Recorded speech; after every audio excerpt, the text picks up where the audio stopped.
ॐ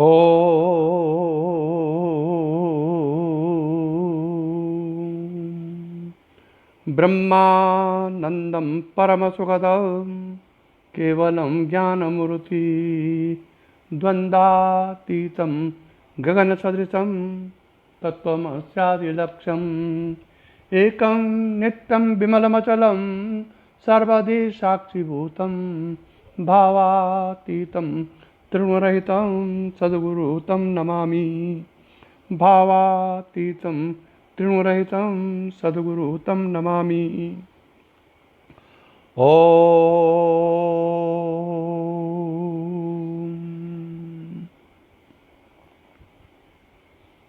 सद्गुरुदेव की परम कृपा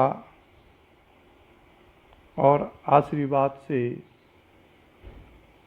ब्रह्मचित्त विलास प्रसंग जो शीर्षक चल रहा था उसका आगे का प्रवचन प्रस्तुत किया जा रहा है। पूर्व वचन में जागृत अवस्था के बारे में विचार किया गया था, जो जीव की प्रथम अवस्था है। जीव की 3 अवस्थाएं हैं, जागृत, स्वप्न और सुषुप्ति।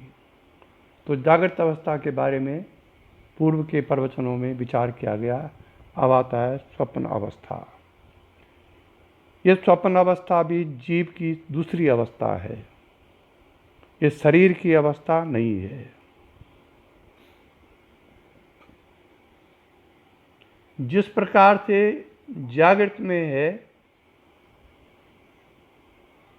जागृत में जो कुछ होता है या जो कुछ हम करते हैं या जो कुछ दिखाई देता है हमको हमारे चर्म आँखों से, या जो कुछ हमको अपने कानों से सुनाई देता है, ठीक ऐसे स्वप्न में भी होता है। फर्क इतना है कि जागृत अवस्था के जो अनुभव हैं जो वो दीर्घकालीन होते हैं और स्वप्न अवस्था के अल्पकालीन होते हैं। एक फर्क तो ये है, जब तक हम स्वप्न देख रहे हैं तब तक वो स्वप्न हमको सत्य लगता है। जब जग जाते हैं तब वो स्वप्न हमको झूठा लगता है। फिर भी उस स्वप्न की स्मृति जागृत अवस्था में आ जाती है। किसी को उसकी स्मृति आती है, किसी को नहीं आती है, लेकिन अधिकतर ये होता है कि स्वप्न में आप जो कुछ देखते हैं वो जागृत अवस्था में भी उसकी स्मृति रहती है कुछ समय तक। अब प्रश्न ये उठता है कि जब हम स्वप्न देख रहे हैं उस समय वो वस्तु सत्य क्यों लग रही है? जबकि वो तो स्वप्न है। स्वप्न में हाथी दिखाई देते हैं, बड़ी बड़ी बिल्डिंगें दिखाई देती हैं, पर्वत दिखाई देती हैं, नदियाँ दिखाई देती हैं, जबकि स्वप्न एक नाड़ी में होता है। हिता नाम की एक नाड़ी रहती है हमारे अंदर। जब मन उस नाड़ी में प्रवेश करता है, मन प्राण, तब स्वप्न दिखाई देते हैं संस्कारों के अनुसार। नहीं तो इतनी बड़ी बड़ी नदियाँ, इतने बड़े बड़े पर्वत अंदर कैसे दिखाई देते हैं? अब प्रश्न इस समय यह है कि वो स्वप्न, जब तक स्वप्न चल रहा है, हम जागृत अवस्था में नहीं आए, तब तक वो सत्य दिखाई देता है। ठीक ऐसे सत्य जैसे कि हम जागृत अवस्था में देखते हैं। क्या कारण है? और जो ही स्वप्न खत्म होगा वो स्वप्न झूठा हो जाएगा और जागृत अवस्था सच्ची हो जाएगी।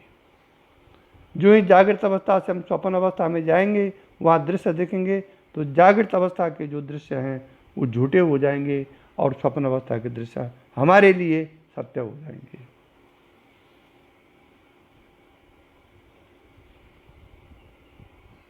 इसलिए सत्य देखते हैं उस समय, क्योंकि वहाँ साक्षी तत्व स्वप्न में भी है। उस साक्षी तत्व के प्रकाश से ही मन अपने संस्कारों के अनुसार, घटनाओं के अनुसार या कारण शरीर के संस्कारों के अनुसार स्वप्न देख रहा है और साक्षी उसका प्रकाशक है। तो इसलिए जब तक हम स्वप्न देखते हैं तब तक वो सत्य देखता है। सिर्फ फर्क इतना है कि वो विषय स्थिर नहीं होते हैं, अस्थिर होते हैं। इसलिए जागृत और स्वप्न अवस्था में दोनों में भेद है, लेकिन उन दोनों अवस्थाओं का जो संबित ज्ञान है, जो आत्मा का साक्षित्व ज्ञान है, वो दोनों अवस्थाओं में एक है। जागृत में भी वो साक्षी तत्व, वो आत्म तत्व चीज़ों को प्रकाशित कर रहा है, घटनाओं को प्रकाशित कर रहा है, दृश्यों को प्रकाशित कर रहा है। और स्वप्न अवस्था में वही साक्षी तत्व दृश्यों को प्रकाशित कर रहा है, घटनाओं को प्रकाशित कर रहा है, और इसीलिए वो सत्य लगते हैं। इसलिए स्वप्न अवस्था और जागृत अवस्था में कोई भेद नहीं है, सिर्फ स्थिरता और अस्थिरता का भेद है। नारायण बोलना पड़ेगा।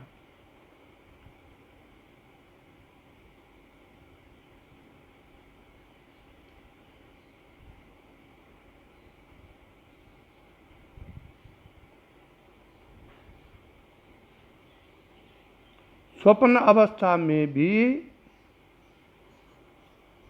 विषयों की अनेकता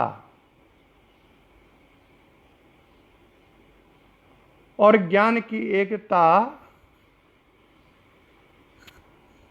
उसी प्रकार से है जिस प्रकार से कि जागृत अवस्था में है।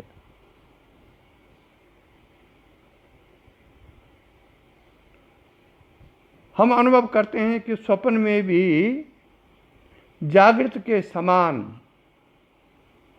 शब्द, स्पर्श आदि विषयों का ज्ञान होता है।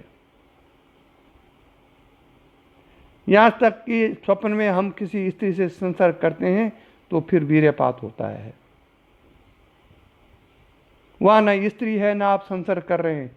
क्या कारण है इसके पीछे? यही है संस्कारों की प्रबलता।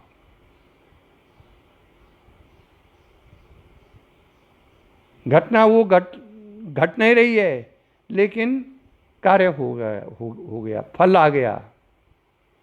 ठीक इसी प्रकार से जागृत में भी जो व्यवहार है वो भी ऐसे ही कल्पित है, लेकिन हम सतत्व बुद्धि होने के कारण, जागृत अवस्था में हमारी सतत्व बुद्धि होने के कारण हम उसको सत्य मान रहे हैं।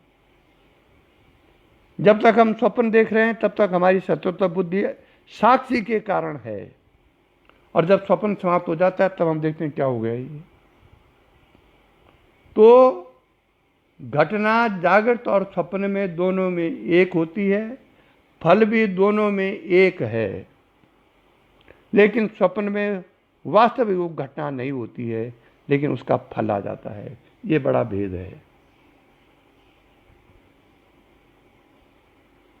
लेकिन इन सब घटनाओं के बाद भी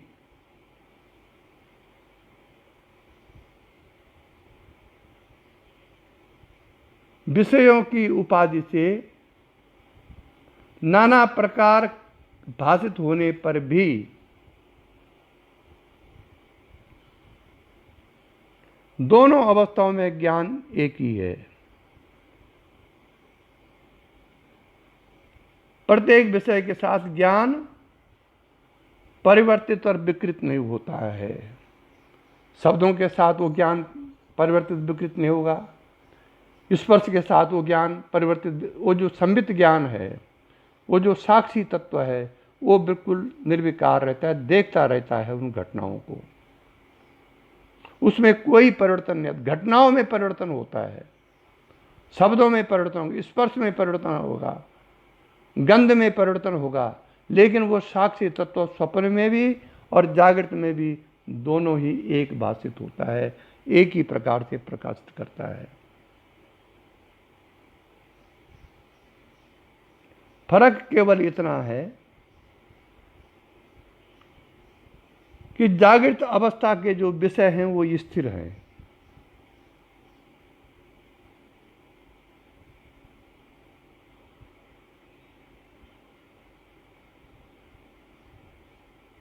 अब देखिए, हम अपने कमरे में सोकर उठने पर नित्य अपना वही कमरा, वही मेज, वही कुर्सी पाते हैं जो हमने सोने से पहले छोड़ी थी।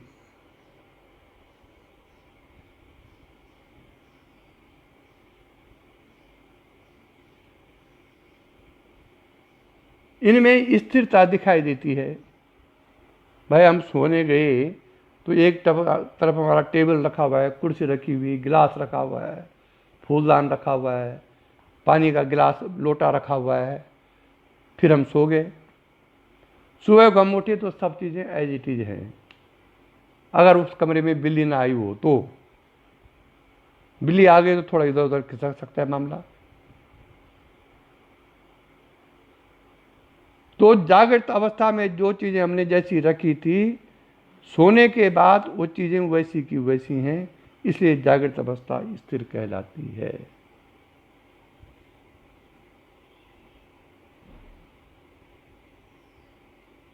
यही स्थिरता स्वप्न के वस्तुओं में नहीं है। हर बार के जो हम स्वप्न देखते हैं, वस्तुएं बिल्कुल बदली हुई सी दिखाई देती हैं।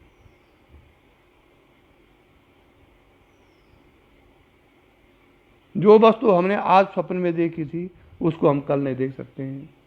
इसलिए स्वप्न अस्थिर है, परिवर्तनशील है। स्वप्न दो प्रकार से होते हैं। एक तो जागृत अवस्था में जो कुछ आपने देखा उसके संस्कार मन में पड़ जाते हैं, और जब हम सोते हैं तो वो अहंकार विनष्ट हो जाता है, और फिर वो चित्त में जो हमारे संस्कार होते हैं उस अनुसार दृश्य संसार दिखाई देता है। शक्तिपात वालों को जो स्वप्न होते हैं वो कुछ विचित्र होते हैं। उनका जब कारण शरीर खाली होता है मोक्ष के लिए, तो कई कई जन्मों के जो संस्कार कारण शरीर में संचित हो रखे हैं, वो संस्कारों का मन में उतरते हैं, वो स्वप्न में या ध्यान में, जब साधन में बैठे हैं आप। तो जो संस्कार मन में आते हैं वही फिर संसार बनाते हैं, और उसमें शक्ति का जब आवेश होता है तो तब वो विचित्र प्रकार के स्वप्न, अनेक प्रकार की दिव्यता उनमें होती है, क्योंकि शक्ति का समावेश है उसमें।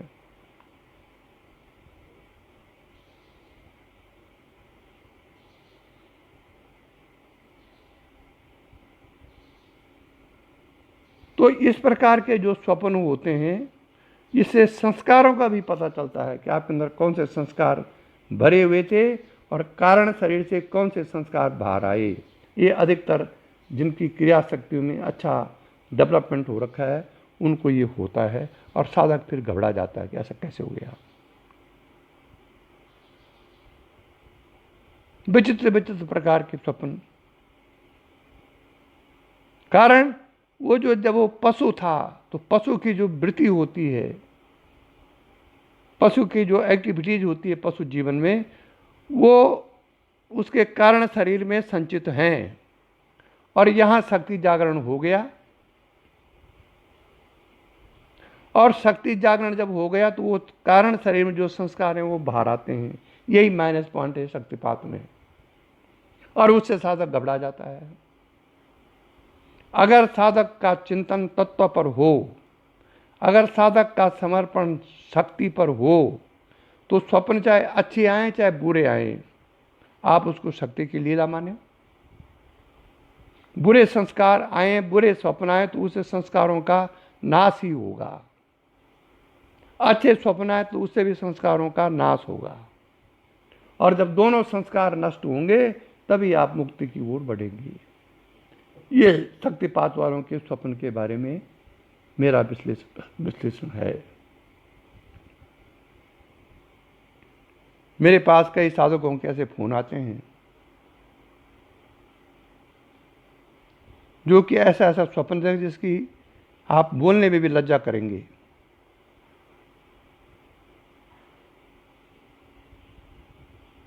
लेकिन मैं उनका गुरु हूँ, ये उनकी महानता है कि उसके बाद भी वो मुझे बताते हैं कि मुझे स्वप्न में ऐसा ऐसा हुआ। मैंने फिर उसको समझाया।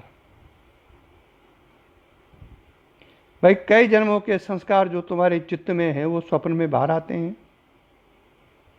जब तुम सर्प होंगे, जब तुम पशु होंगे, जब तुम मुर्गा होंगे, उस समय के संस्कार आ गए तो उसमें खराब क्या है? स्वप्न में तो वैसे भी अस्थिरता है। ये शक्ति आपके संस्कारों को बाहर कर रही है। एक बार की घटना है, शायद वर्ष 97, 98 या 95, 96 की बात है। उस समय गुरु जी विज्ञान प्रेस में बैठते थे ना, ये 92 से पहले की बात है साहब, शायद 89, 90 की बात है। 92 के बाद तो गुरु जी ने प्रेस में बैठना छोड़ दिया था। तो उस समय योग श्रीपीठ आश्रम की जितनी भी डाक थी वो सब पहले विज्ञान प्रेस में आती थी, पोस्टमैन योग श्रीपीठ में नहीं आता था। जितने भी डाकें थे आश्रम की, केयर ऑफ विज्ञान प्रेस आती थी। तो 11 बजे के करीब दिन में मैं भी बैठा हुआ था, पोस्टमैन आया, कुछ ने कुछ डाक दी गुरु जी को। उसमें एक आश्रम का पत्र था किसी गुरु के बारे में,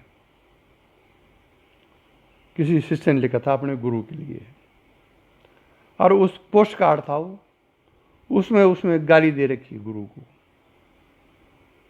ओपन पत्र। अब मैं बगल में बैठा तो गुरु जी डाक छांट रहे थे, तो गुरु जी ने कहा, लो भाई, गुरु का एक रूप ये भी है। अब मैंने पढ़ा तो मैं तो शर्म से डूब गया। गुरु के लिए ऐसे ऐसे शब्द, तो मैं आश्चर्यजनक हुआ। गुरु जी ने कहा, जब उन्होंने मेरा चेहरा देखा, भाई इसमें आश्चर्य की कोई बात नहीं है, इसको पता नहीं है। अब इसको दीक्षा दी क्यों दी जब ये इसकी पात्रता नहीं थी ऐसी।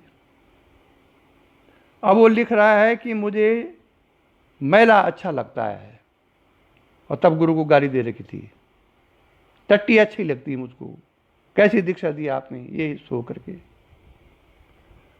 अब मैं भौचक्का।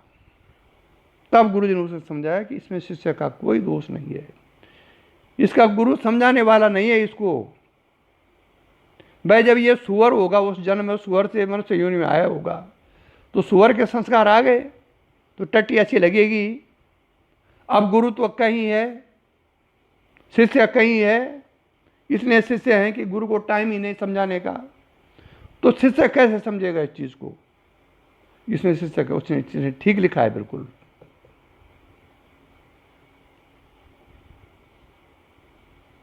गुरु जी बहुत आवेश में आ गए कि भाई शिष्य ऐसे बनाओ जिनको आप समझा सकें, या शक्तिपात से पहले उनको ये वर्णन कर दो।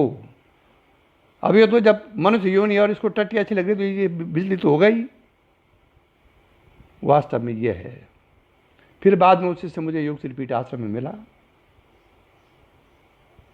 मैंने उसको समझाया, उसका फिर पता नहीं चला कहाँ गया, लेकिन उसने अपने गुरु को पोस्ट कार्ड में गाली दे रखी थी।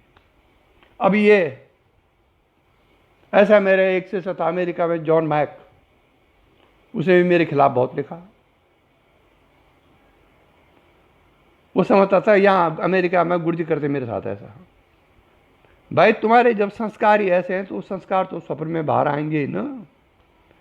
मैंने उसको बहुत समझाया, उसने कोरा में भी मेरे खिलाफ लिखा कि फ्रॉड आदमी है, इसके पास नहीं जाना चाहिए। अबे फ्रॉड कहाँ से है? तो यहाँ तो 10 दिन तो दीक्षा ली, बहुत अच्छे अच्छे अनुभव हुए, मेरी सब जूस पी गया, ठीक है जी, और वहाँ जाके अगर कुछ होगा तो इसमें गुरु कहाँ से आ गया? ये तो तेरे संस्कार हैं। खैर बाद में तब वो जो वो है ईमेल मैंने लॉक कर दिया उसका। तो ऐसे क्या करेंगे आप? या तो मुझको पूछता है गुरु जी मुझको ऐसा ऐसा हो रहा है, इसको आप समझाइए, तो मैं उसको जवाब देता। वो भड़क गया। तो कहने का अर्थ यह है कि ये शक्तिपात का जो कुछ हमारे साथ होता है वो हमारे संस्कारों को बाहर करने की एक प्रक्रिया है। इसीलिए कहते हैं कि गुरु का सानिध्य श्रेष्ठ कर है, क्योंकि गुरु यदि नजदीक है या गुरु से आप कांटेक्ट रखे हुए हैं तो गुरु उसको समझाएगा, उस संस्कारों को जो कि बाधा पहुंचा रहे हैं उसको अपने तपोबल से नष्ट करेगा। लेकिन यहाँ तो गुरु से कांटेक्ट ही नहीं है, कोई बात ही नहीं, दीक्षा लिए चले गए, फिर अपने 501 रुपये दक्षिणा दी, थोड़ा फूल फाल चढ़ाए और चले, फिर गुरु से कोई मतलब नहीं, तो उनका तो ऐसा होगा ही बर्बादा। ओम। इसलिए शक्तिपात जो दीक्षा है, यदि मोक्ष के लिए ली गई है और गुरु ने मोक्ष के लिए दीक्षा दी है, तो जितने भी संस्कार इस जन्म से पूर्व के हैं और इस जन्म के संस्कारों सब नष्ट होंगे, और शक्ति अपनी क्रियाओं के माध्यम से स्वप्न में, जागृत में, ध्यान में और ज्ञान में, इनके माध्यम से वो संस्कारों को नष्ट करेगी। तभी आप बोध की ओर आगे बढ़ेंगे।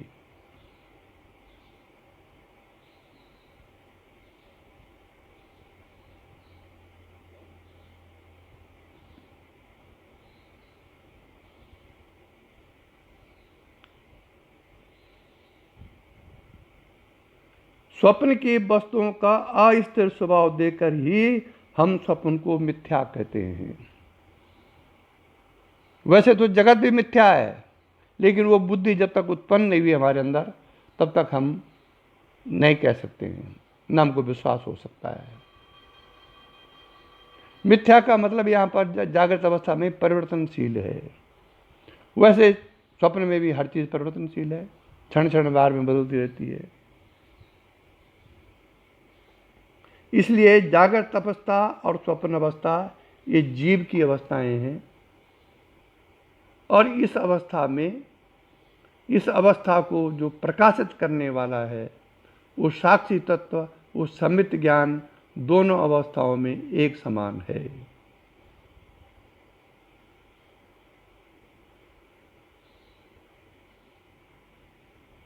और ठीक यही सम्मित ज्ञान ही सुषुप्ति अवस्था में है, जो कि जीव की तीसरी अवस्था है, सुषुप्ति अवस्था। वहां भी ये सम्मित ज्ञान है।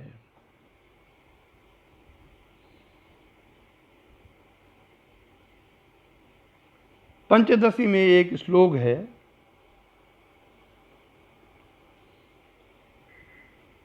सुप्तो स्थितस्य सुसुप्त और तमोबोधा भवेत स्मृति, सा चावा बुद्ध विषयावा बुद्धम तत्तमः।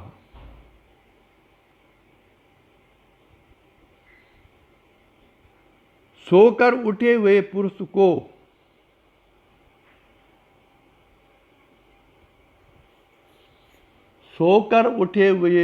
को सुषुप्ति अवस्था के अज्ञान का बोध होता है।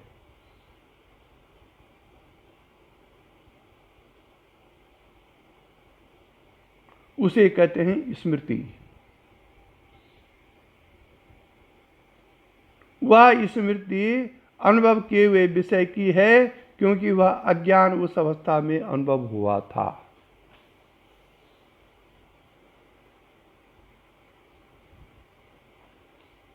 जब आप जगते हैं गहरी निंद्रा से, तब आप अनायास कर लेते हैं आज नींद बड़ी अच्छी आई। कौन है वो जो वो स्मृति में आता है कि आज मैं अच्छा सोया? आप तो सोए थे, सब इंद्रियां सोई थी, मन सोया था, लेकिन फिर भी सोने से उठने के बाद आपकी स्मृति में आता है कि आज मैं अच्छा सोया। वही है साक्षी। वहां उस साक्षी की स्मृति आते ही सोने के बाद आप कहते हैं मैं बहुत अच्छा सोया। तो या स्वप्न में जो अज्ञान हुआ, कोई ज्ञान तो समय रहा नहीं, उस अज्ञान का बोध मुझे कोई पता नहीं साहब स्वप्न में क्या हुआ, जी सुषुप्ति में क्या हुआ मुझे कोई पता नहीं है, ऐसा बोलते। मैं सोया था, मुझे कोई पता नहीं कमरे में कोई आया कि नहीं आया, किसी ने कोई चीज़ रखी या नहीं रखी, या किसी ने लाइट जलाई कि नहीं जलाई, मुझे कोई पता नहीं है। ये जो मुझे कोई पता नहीं, ये अज्ञान है। वस्तु का अज्ञान होना भी साक्षी तत्व का ही कारण है, अर्थात वो अज्ञानता को भी वही साक्षी तत्व प्रकाशित करता है। यह सुषुप्ति अवस्था का विश्लेषण है। तो पूरा अर्थ ये हुआ कि वो जो तीनों अवस्थाओं का जो साक्षी है वही घटनाओं और उसका प्रकाशित करता है, तीनों अवस्थाओं की घटनाओं का, तीनों अवस्थाओं के विषयों का। शास्त्रों में ज्ञान के 6 साधन माने हैं।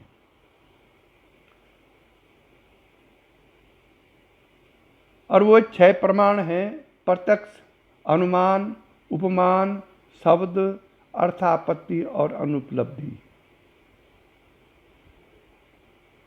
स्मृति ज्ञान का साक्षात साधन नहीं है, वह किसी प्रमाण से प्राप्त पूर्व ज्ञान की पुनरावृत्ति है, उसी को स्मृति कहते हैं। मतलब कभी पहले देखी हुई कोई वस्तु यदि कालांतर में हमारे अंदर स्मृति में आ जाए, हमारी बुद्धि में आ जाए, तो उसी स्मृति कहते हैं।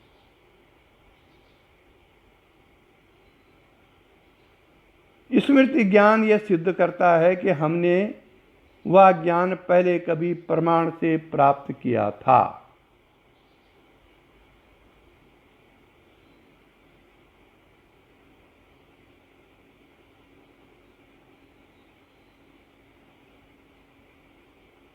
अब सोकर उठने पर स्मृति आती है। जब हम सोते हैं उसके बाद जब हम जगते हैं तो हमारे अंदर स्मृति आती है कि अभी कुछ देर पहले इतनी गहरी नींद सोते रहे कि कुछ भी पता नहीं चला। ये स्मृति आ गई।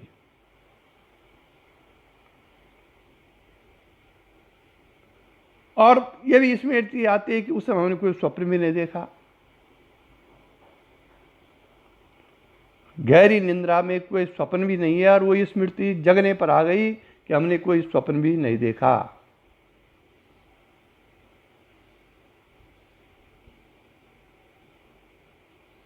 इसलिए यह स्मृति यह सिद्ध करती है कि कुछ काल पहले यही हमारा अनुभवजन्य ज्ञान था कि हम सोए थे। यह अनुभवजन्य ज्ञान है। इससे सिद्ध होता है कि सुषुप्ति में कुछ न ज्ञात होने का ज्ञान रहता है। वहां ज्ञान का अभाव नहीं है, केवल ज्ञान के विषय का अभाव है। विषय का जो अभाव है ना, वो तम रूप से भाषित होता है। सुषुप्ति में तमोगुण छा जाता है। कारण शरीर में जो भाव है वही सुषुप्ति का भाव है। उस समय आप कारण शरीर में रहते हैं। शास्त्रों में 3 शरीर कहे गए हैं: स्थूल, ये हाड़ मांस का शरीर; दूसरा सूक्ष्म शरीर, जो इस शरीर के हाड़ मांस शरीर के अंदर है। मन, बुद्धि, प्राण, चित्त, अहंकार, 5 ज्ञानेंद्रिय, 5 कर्मेंद्रियों के देवता, 17 तत्वों का ये सूक्ष्म शरीर इस स्थूल शरीर के अंदर है। और तीसरा है कारण शरीर,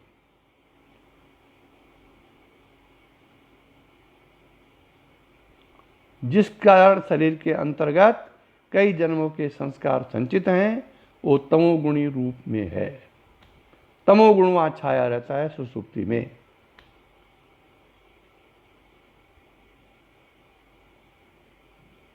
इसलिए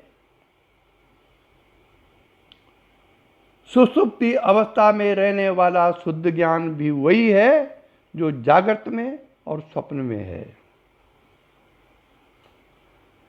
जो जागृत अवस्था में जो साक्षी तत्व या जो ज्ञान जागृत अवस्था को प्रकाशित करता है, फिर स्वप्न अवस्था को वही ज्ञान प्रकाशित करता है और सुषुप्ति अवस्था को भी वही ज्ञान प्रकाशित करता है, उसको कहते हैं संबित ज्ञान।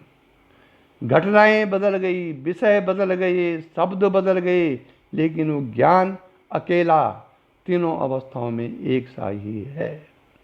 इसी को कहते हैं संबित ज्ञान। नारायण। अब मैं एक ऐसा उदाहरण सुनाता हूं जिससे आपको पता चलेगा कि स्वप्न में क्या घटता है और कैसे कैसे घटता है और क्यों हम उसको सच मानते हैं और क्या होता है, गुरु का क्या काम है उसमें। कल्पना कीजिए कि स्वप्न में आप चोरी करते हुए पकड़े गए।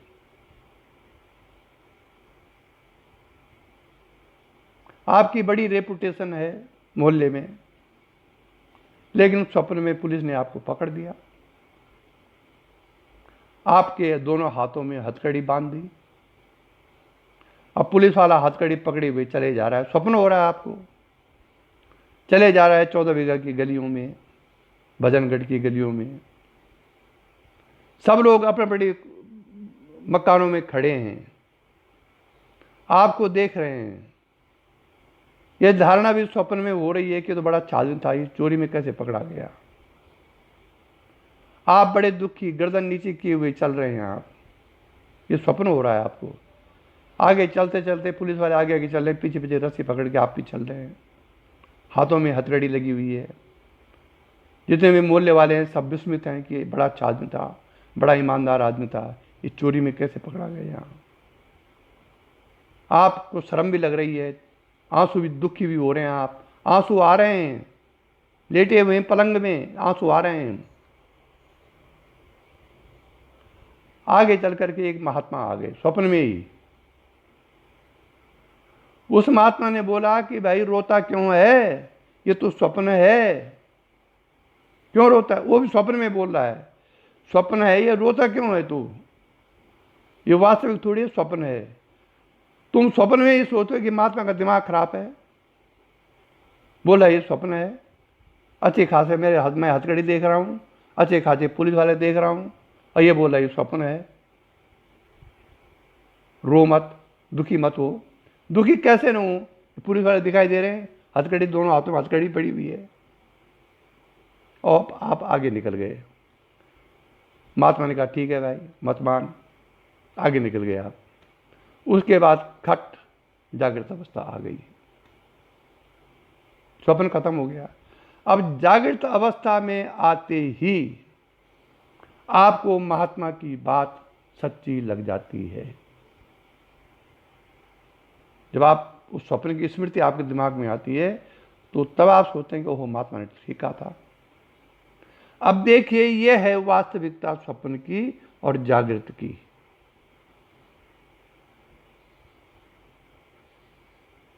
महात्मा भी स्वप्न में बोल रहा है, आपको हथकड़ी स्वप्न में ही पड़ी हुई है, दुख भी आप स्वप्न में ही हो रहे हैं। महात्मा समझाता है रो मत, ये स्वप्न है, वो भी स्वप्न में बोल रहा है। लेकिन जब जागृत अवस्था आती है तब आप समझ पाते हैं ठीक ऐसे ही है ये संसार एक स्वप्न है। इस स्वप्न में हम सब चीज को बिल्कुल सत्य मान रहे हैं, इसके व्यवहार में उलझे हुए हैं हम, दुखी भी हो रहे हैं, सुखी भी हो रहे हैं। कभी पुत्र दुख दे रहा है, कभी पत्नी दुख दे रही है, कभी माता पिता दुख दे रहे हैं, कभी धन का अभाव दुख दे रहा है, कभी समाज में प्रतिष्ठा गिर गई, हमारी झूठी बदनामी हो गई, हम दुख हो रहे हैं। लेकिन गुरु आता है कि बेटा दुखी मत हो, ये संसार मिथ्या है, परिवर्तनशील है। जो आज का दिन खराब है वो कल का दिन अच्छा हो सकता है, लेकिन आपको विश्वास नहीं होता है गुरु पर। विश्वास की कमी के कारण हम दुखी हो रहे हैं। गुरु संकेत भी करते हैं, लेकिन उन संकेतों को हम मानते नहीं हैं, और फिर हमारी वही दशा हो जाती है जैसे कि उस हथकड़ी पड़े हुए व्यक्ति को वो महात्मा बोल रहा है कि ये स्वप्न है। इसलिए ये संसार की घटनाएं, हमारे जीवन में जो कुछ हो रहा है प्रारब्धवशात, ये सब अस्थिर हैं। जब तक हमारे अंदर संसार के प्रति सत्यत्व बुद्धि है, तब तक हम दुखी होते रहेंगे। जिस दिन मिथ्यात्व बुद्धि उत्पन्न हो जाएगी आत्मचिंतन करते करते, उस दिन जिस प्रकार से स्वप्न अस्थिर लग रहा है, उसी प्रकार से यह जागृत भी अस्थिर लगेगा। प्रारब्ध तो बड़े बड़े ज्ञानियों ने, बड़े बड़े महात्माओं ने, बड़े बड़े योगियों ने भुगता है, फिर हम क्या है? हम तो कुछ है ही नहीं।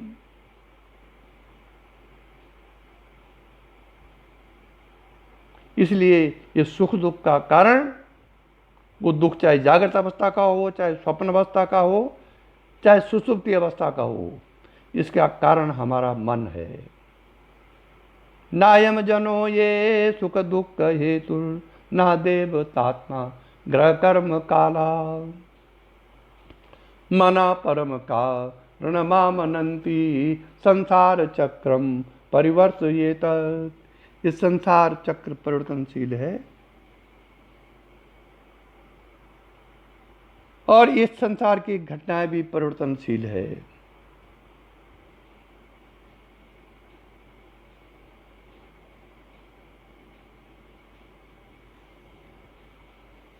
इसलिए ये जो बोध है, वह जो बोध के विषय से भिन्न है, वो जो आपने देखे जागृत अवस्था स्वप्न अवस्था में,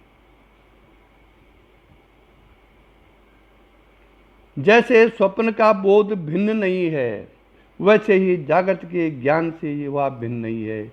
इन तीनों अवस्थाओं में ज्ञान एक ही है। उसी प्रकार दूसरे दिन भी और आगे के दिन भी, पूरे जीवन पर्यंत भी वो ज्ञान एक है, घटनाएं अलग अलग हैं, विषय अलग अलग हैं, लेकिन एक ही ज्ञान जीवन पर्यंत, जीवन के बाद भी अनादिकाल से वो ज्ञान तप रहा है, प्रकाशित हो रहा है, घटनाएं बदल रही हैं।